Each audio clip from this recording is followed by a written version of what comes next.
Because apologetics is being able to have that conversation with your brother or sister or whoever, or family member or cousin or friend who says something that you're like,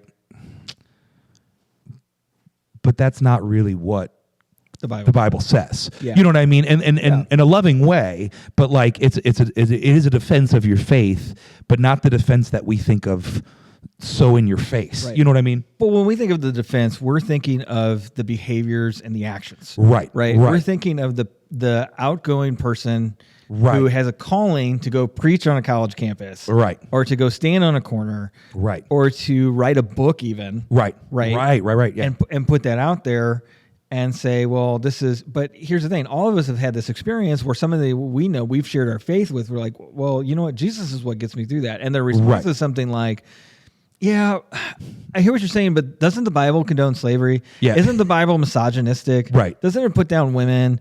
Isn't it like anti-Semitic? Isn't there all these like different and then all of a sudden it's just crickets. Yeah. And you're like, you know, right. and like you and I were talking about this. There was a comment on one of our, so we put up a short video that was like, it was the smaller version or a smaller point within our conversation around studying the Bible for yourself. We recognize that people can really only digest this in 15 minutes. Yeah. They don't want to hear much more of that. Right. Let me give you just some of the bullet points. Right. Yeah. and so we had put that up, and somebody had like got on the YouTube comments and said, yeah, you guys should be studying the Bible because it promotes all these evil things. Right. And when I was studying the Bible and I would bring that to my pastors or to my friends or family, their response was, well, God's ways are not our ways. Right. And you know what? That's a terrible answer. Right. It's a cop-out. It's a cop-out. Like, there's truth to it. Sure. There's a truth to the idea that God's ways are not our ways. But why? Right. Yeah. It doesn't mean that God's ways are unintelligible to us. Right. Right. It does mean that we can't have an understanding of who God is and why he did the things he did. Right. Like our last episode, we had a really great conversation about the Old and New Covenant. 100%. And we talked about the why of the Old Covenant. Mm-hmm. Right. We talked about what its purpose was, why it was there. Sure. Right. So like we also talked about the tie to how the misconceptions when you understand the Old Covenant, the misconceptions about the New and the Old Covenant. Yeah, you see what I'm saying? Like that's what apologetics does. Is it actually is a harmonizing, right? You know, it's exactly it. And so I think everybody has been in that situation where somebody has raised an objection to your faith, and you said, "I wish I had a better way to answer this." Right? Or you're like, "Man, I wish that guy who wrote that book was here because he could maybe answer this." Or I wish that guy I saw on that YouTube video was here. Right? He could maybe answer this question, and I just don't feel like I can answer it. Right? Like we're here to tell you. 100%. Apologetics is not a scary word. Right. It's absolutely something you can do and learn and study. And it becomes a useful tool in your tool belt. Right. What it is not is an attitude or a behavior. Yes. Right. And like you brought this up in a sermon recently, apologetics is not evangelism. Right. But it is a tool that can be used in the process of evangelism, right? But it's not your go-to. I think I would even argue, like, when I think of evangelism is a very basic starting point of proclaiming the gospel. Like it's the entry level into conversation. Yeah. But I do think, like, to your point, like evangelism leads to something called discipleship. Yeah. And I think apologetics is a huge part of discipleship. Right. And I don't mean to, and I know, like, so you're saying like, oh, I'm supposed to disciple my, cousin at Thanksgiving when he says blank, like sort of, but I don't mean that as Jesus would disciple. Like, have that conversation, talk through it. Don't be afraid to stand up for the faith in the right way. Like you said, it's not this attitude of, like I said, I think a lot of people, when they think of it, is almost like a pride. You know what I mean? Like this arrogance, like, well, let me put you down. And like, that's the one thing I think that the internet, while the internet has brought you us, and we are always right, there are some people out there who are wrong, obviously. I'm kidding, of course. We're not always right. But the idea is that, like, I think the internet has given us some really poor example of apologetics that you're like, that guy's a jerk. Like that, and that's not I don't think that's apologetics. I mean, even if what they're doing is apologizing, quote unquote, in the theological sense, like that's not how Jesus. I mean, Jesus was an apologist. He was. I mean, like constantly with Scripture. Like, did not say this, but look how Jesus handles it, you know? Yeah. Well, I think it's important to note, when is he gentle and when is he blunt, 100%. Yeah. right? Yeah. And like, he really only is turning the tables when it's with people who should have known better. Right. Right. Right. Sure. But when he's talking to the woman at the well, Right. he doesn't give her a treatise on the importance of sexual morality. Right. He points out that she's sexually immoral. Right. But then also points out that she's welcome to worship in a way that the religious people told her she couldn't. can't. Right. He doesn't excuse her behavior, but he tells her there's a way forward. Right. Right. 100%. And he does it in this gentle, loving way that it results in her evangelizing. Right. 100%. Right? Yeah. She's the first person that gets to proclaim it. Yeah. She runs out. She Runs and leaves tells the well. everybody. Like, Yeah. hey, you guys got to come hear what this guy's saying. Right. So, like, But I think that's a really important part. Like, when it comes to apologetics, if you're talking to someone who has questions about their faith, Right. or about your faith, and maybe even is even confronting or being confrontational with your faith, like, it depends on that person, right? So if that person is not a Christian, we come at them in a different way than a Christian would. And I don't mean to be a jerk to a Christian, but I'm saying, like, there's a certain bluntness that comes with you and me talking about things together than when I would talk to the stranger on the street who said, hey, I saw you guys pray for your meal. Like, why do you do that? Like, don't you know, like, I've prayed and God doesn't answer prayers. You know, I'm not going to be like, well, you're stupid. You know, and I wouldn't say that to you either, but I think we would have a different conversation. Yeah. You know what I mean? Right. There's also something to be said. I can't think of the verse. You might know this off the top of your head, but it talks about, like, hey, we've done the milk. It's time to get to the meat and potatoes. Right. 100%. Right. Yeah. And I think that's where apologetics. That's what Paul says. Yeah. He says, look, I don't want to belittle the gospel. No. And I'm not. I want to say I'm not doing that by saying this is the milk. Sure. But, like, it is the entry point. 100%. Right. And it is the most important part of our faith. Right. Is the good news. Is the gospel of what Jesus Christ did. Yeah. Right. But do you understand what the good news is if you can't understand what the bad news was? Right. Or why the good news is good. Right. Well, you got to get the why to it 100%. Right. You know, you almost have to be able to believe that there is a good. Right. And so, like, that gets us to some of the things you and I have already talked about. Sure. Right. So we've talked about the moral argument. Look, that's a philosophical conversation. Right. It's a theological conversation.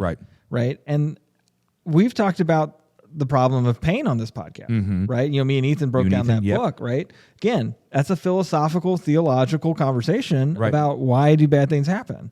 You and I talked about the secrets of Easter. You know what? That's a historical look back at church history and, like, where it's intermingled and where it hasn't intermingled with things around us. You and I broke down the story of Jephthah. Yep. Right? There are some hard things to understand in the Bible, some hard things to break down. Right. Apologetics is looking at those things. Right. Now, I use a lot of... which all become tools in your tool belt. Exactly. You know? Now, I've used a lot of big words there. Right. And, like, you might be saying, look, I'm not a historian. Like you said, sure. I'm not a philosopher. I'm not a theologian. Sure. So I can't do apologetics. I can't do all these big word things. Sure. You can do apologetics without ever calling it apologetics. 100%. Right? Right. Like, it's literally just studying the Bible. Right. And studying certain claims for or against the Bible. Right. And seeing how they mesh. It's even sometimes looking at something like science or natural science and seeing where it overlaps with the Bible. Right? That's an apologetics thing, because it allows you to tie the gospel to everything. And that's where I think you have to understand, and this is something I will say, like, evangelism is a proclamation. You are proclaiming something. Apologetics is a conversation. Yeah. And by that I mean, like, it's supposed to be a dialogue. It's supposed to be a back and forth. Even I will say, like, I should probably look up who was the first apologist, but, like, if you even look at some of probably the first definitive, like, these are apologist writings, I would imagine it probably is coming around Constantine, because he created the faith. Oh, right. Obviously. No, but I'm saying probably somewhere around there where they, you know, like, with the Council of Nicaea, some of those places where they're really starting to defend the faith. But, like, as you look at those, what you find is they're writing and responding to back and forth. Yeah. Like, I read this, and then, you know, we didn't have text messaging and email. So, like, that's how they did it, was they would write a treatise, you would read it and say, I agree with this, I disagree with this, and then you'd publish it, and then and that was so. But I say that to say, like, apologetics is a conversation. It's meant to be and this is the beauty of just to empower people in apologetics, is it's okay to say, you know what, I don't know. Let me do a little research on that. Let me do a little reading in because they had the ability to, right? Like when Paul was writing to the churches that he's writing to, he had time to digest their problems, think about their problems, and respond to their problems. So, but I say that to say there is also a need, though, to be prepared to even if you don't know all about the moral argument, there is something to be said. Like if you know the basic tenets of the moral argument, you can at least begin the conversation, and then when it gets to a depth that's too deep, you don't cut it off. You just say, "Hey, let me think about that." But I say that just to encourage people because I think apologetics can be a very scary thing. It can be. Well, it is scary to have to feel like you're on the spot, right, for proving Jesus. Right. And I think it's important for us to realize we're not. No. Jesus has already proven himself. Yeah, right. Exactly right. Yeah. And so you have to look at it like, look, that's really good. Jesus is his burden is easy and light. Right. He's not asking you to be an intellectual or right. even a pseudo-intellectual. Right. Yeah, right. He's asking you to be who you are. Sure. You look at his arguments. His arguments were parables about farming. Right.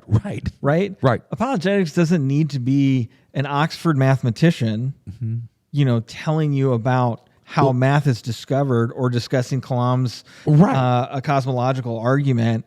Or you and I might get into this later talking about something like the fine-tuning argument. Oh, 100%. It doesn't have to be that. No. But it can be. Sure. It can go as deep as the conversation needs to go. But like you said, I think, when did you said it? You said it maybe it was a couple days ago. Oh, man, I can't remember how exactly you said it. But apologetics is, I'm going to butcher it. I'm not even going to say it because I'm going to butcher it. I'm going to try and think about it. So just keep going. I'm going to come back to it. All right. Well, you might actually have it in here. Let me look. I'm going to provide a quick. Here's some easy ones. So if you're interested in apologetics, here's two things you can look at right away. These are books, and one of them is a YouTube channel based off a book, The Case for Christ and Cold Case Christianity. Okay, so most people are aware of Lee Strobel at this point. He wrote the book The Case for Christ. He's an atheist. He's a reporter, and he decides to investigate the gospel. One of the most complete, I would say, deep dives into modern day. Into. So, and I say that in a good way because sometimes you read the old people and you're like, I can't keep up with this guy. But Lee Strobel is a modern day reporter who was I'm going to disprove Christ, and becomes a Christian. And it's very relatable. It's very accessible. Right. The way he does that. Now, Cold Case Christianity, I can't remember the name of the guy who does this. He was a similar story. Right. He was a cold case detective who was an atheist and said, what if I looked at this based on clues and evidence. How I would do this if it was a case. Right. And he came to the conclusion that Jesus was real. 100%. And was who he said he was, right? And he has a lot of great conversations about evidence and eyewitness testimony and all these things that come up in these conversations when you're trying to tell somebody about Christ and they're like, well, that's a book that was written 400 or 2,000 years ago, and it wasn't even 2,000 years ago. It was put together by the Council of Nicaea. Oh, 100%. Yeah. And Constantine did this. Yeah. Buddy, have I got a story for you? Yeah. Well, and even I think Frank Turk, if you're really into this and you're really super, I have a book that I'll recommend to a lot of people called I Don't Have Enough Faith to Be an Atheist. Yeah. And so Frank Turk makes it's very deep. So it might not be for the beginning reader. Lee Strobel, I think, is great because Lee Strobel is I'm going to go to Egypt and I'm going to, he investigatively reports. And the same thing, Cold Case Christianity. Cold Case Christianity does a little more science in there. Yes. And theirs, but so does Lee. He does some, but Frank Turk does some really deep stuff in his as well. That I always recommend people to go to if they're really interested in it. Because here's the funny thing: when you start to actually set out to prove the existence of Jesus, Frank makes the point, but there is more evidence for the existence of Jesus, and not only for the existence, but the gospel. Yeah. Than there isn't.